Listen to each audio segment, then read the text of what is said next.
one thing that my wife and I heard from a childhood development specialist, she said that a child needs five trustworthy, loving adults in their life in order to have a solid sense of self and community.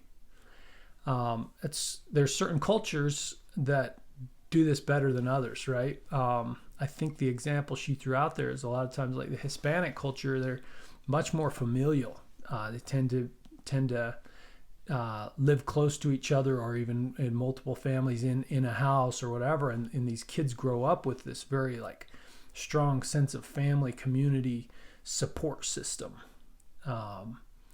which is extremely important to self-esteem and the ability to know that you have people you can fall back on, people propping you up if you ever need to, people that you're working for, people that you're looking forward to coming home after work and seeing again, or going out and doing something. It's like this sense of community in association with self. Which brings me to kind of what I wanted to talk about really is this, what is it that creates happiness, right? And there's that Harvard study that's called the Harvard Study of Adult Development. It's been going on for now 80 plus years.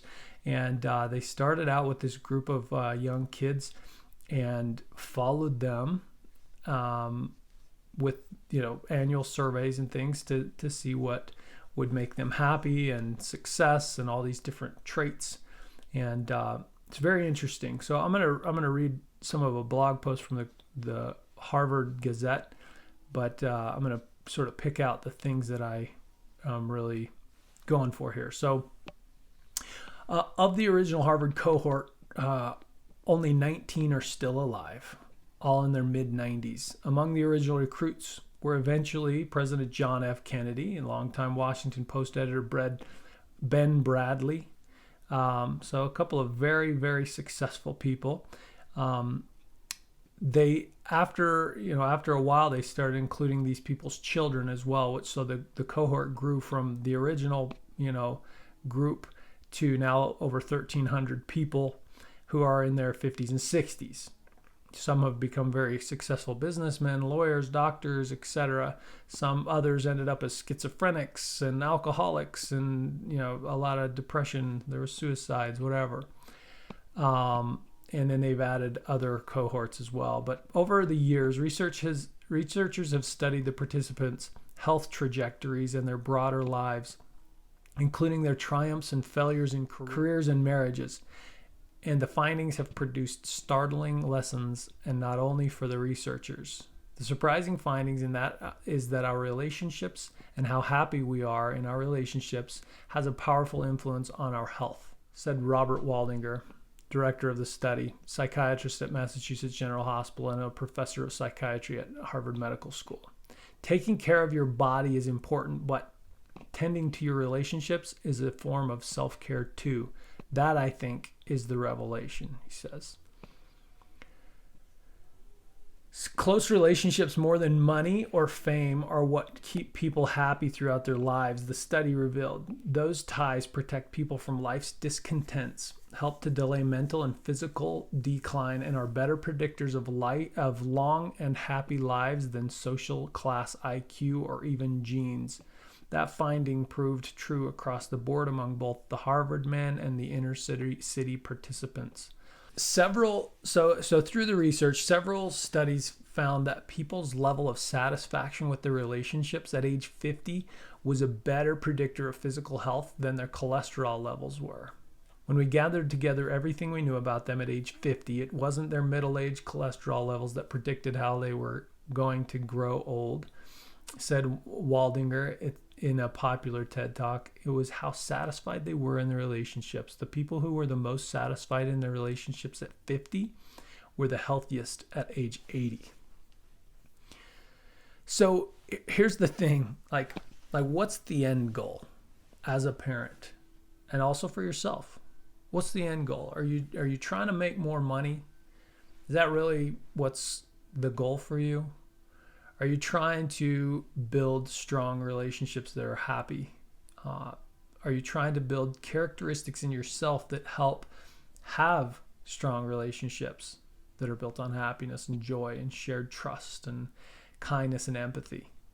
These are the things that I want to instill in myself as well as my children. And so I kind of, there's a roundabout way of getting there, but this episode is just sort of a question to you, like, what things are really important to you? Do you have the right priorities in the right place? Are you spending the right amount of time on the right things?